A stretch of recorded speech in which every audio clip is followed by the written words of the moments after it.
Chapter 3. Life and Death. Morning found them but little, if at all, refreshed, though it was with a feeling of intense relief that they saw the day dawn. As soon as they had made their meager breakfast of salt pork, coffee, and biscuit, Clayton commenced work upon their house, for he realized that they could hope for no safety and no peace of mind at night until 4 strong walls effectually barred the jungle life from them. The task was an arduous one, and required the better part of a month. Though he built but one small room, he constructed his cabin of small logs about 6 inches in diameter, stopping the chinks with clay, which he found at the depth of a few feet beneath the surface soil. At one end he built a fireplace of small stones from the beach. These also he set in clay, and when the house had been entirely completed, he applied a coating of the clay to the entire outside surface, to the thickness of 4 inches. In the window opening he set small branches, about 1 inch in diameter, both vertically and horizontally, and so woven that they formed a substantial grating that could withstand the strength of a powerful animal. Thus they had obtained air and proper ventilation, without fear of lessening the safety of their cabin. The A-shaped roof was thatched with small branches laid close together, and over these long jungle grass and palm fronds with a final coating of clay. The door he built of pieces of the packing boxes which had held their belongings, nailing one piece upon another, the grain of contiguous layers running transversely, until he had a solid body, some 3 inches thick, and of such great strength that they were both moved to laughter as they gazed upon it. Here the greatest difficulty confronted Clayton, for he had no means whereby to hang his massive door, now that he had built it. After 2 days' work, however, he succeeded in fashioning 2 massive hardwood hinges, and with these he hung the door so that it opened and closed easily. The stuccoing and other final touches were added after they moved into the house, which they had done as soon as the roof was on, piling their boxes before the door at night and thus having a comparatively safe and comfortable habitation. The building of a bed, chairs, table, and shelves was a relatively easy matter, so that by the end of the 2nd month they were well settled, and, but for the constant dread of attack by wild beasts, and the ever-growing loneliness, they were not uncomfortable or unhappy. At night, great beasts snarled and roared about their tiny cabin, but so accustomed may one become to oft-repeated noises that soon they paid little attention to them, sleeping soundly the whole night through.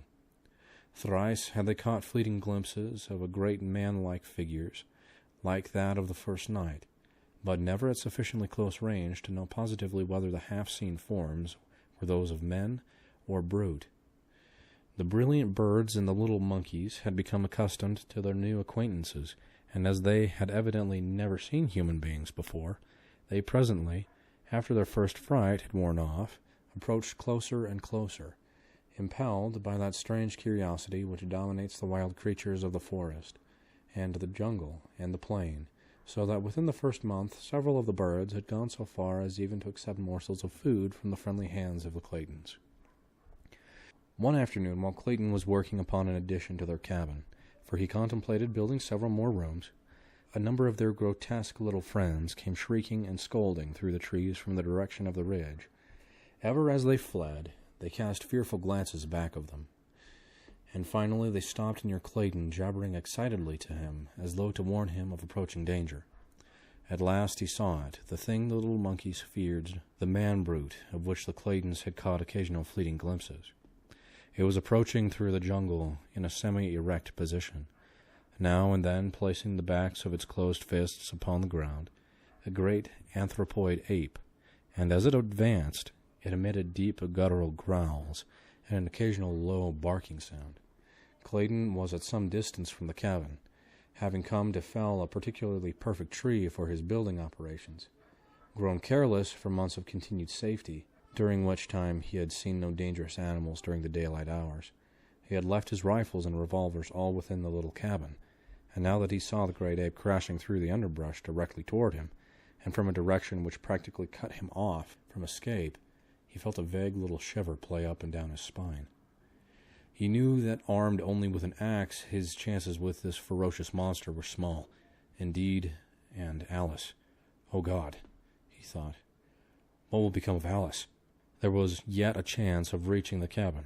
He turned and ran toward it, shouting in alarm to his wife to run in and close the great door in case the ape cut off his retreat. Lady Greystone had been sitting a little way from the cabin, and when she heard his cry, she looked up to see the ape springing with almost incredible swiftness for so large and awkward an animal in an effort to head off Clayton.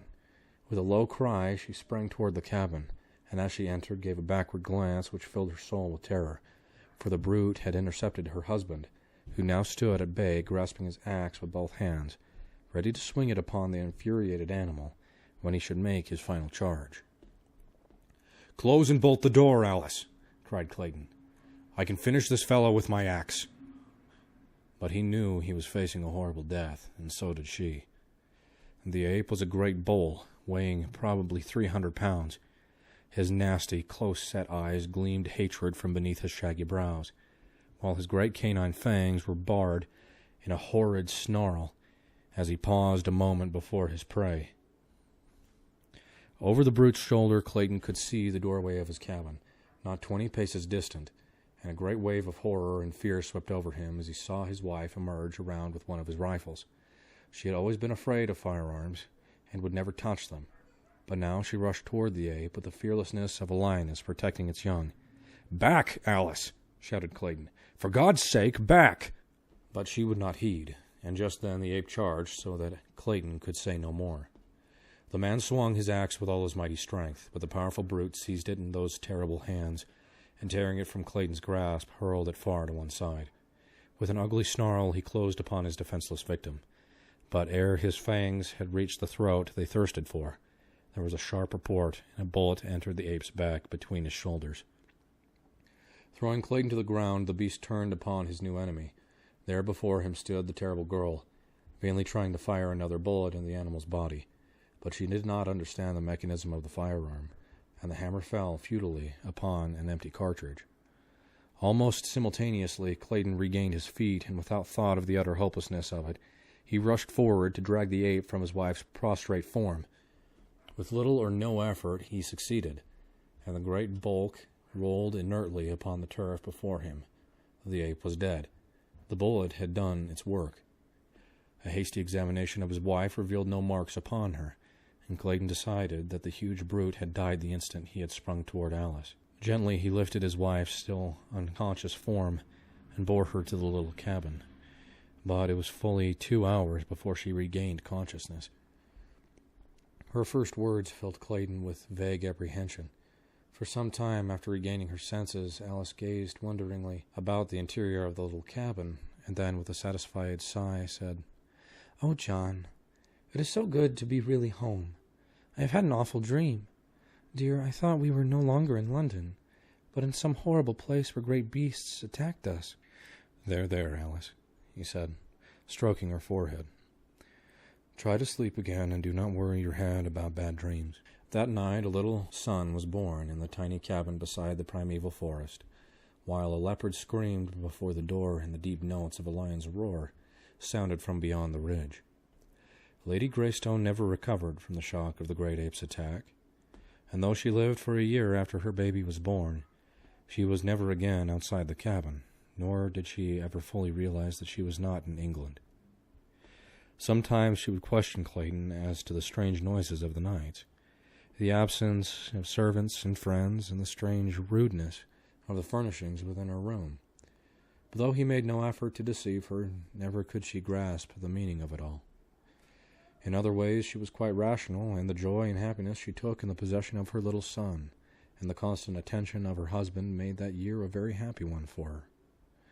The happiest of her life. That it would have been beset by worries and apprehension had she been in full command of her mental faculties, Clayton well knew, so that while he suffered terribly to see her so, there were times when he was almost glad for her, that she could not understand. Long since had he given up any hope of rescue except through accident. With unremitting zeal he had worked to beautify the interior of the cabin. Skins of lion and panther covered the floor. Cupboards and bookcases lined the walls. Odd vases made by his own hand from the clay of the region held beautiful tropical flowers.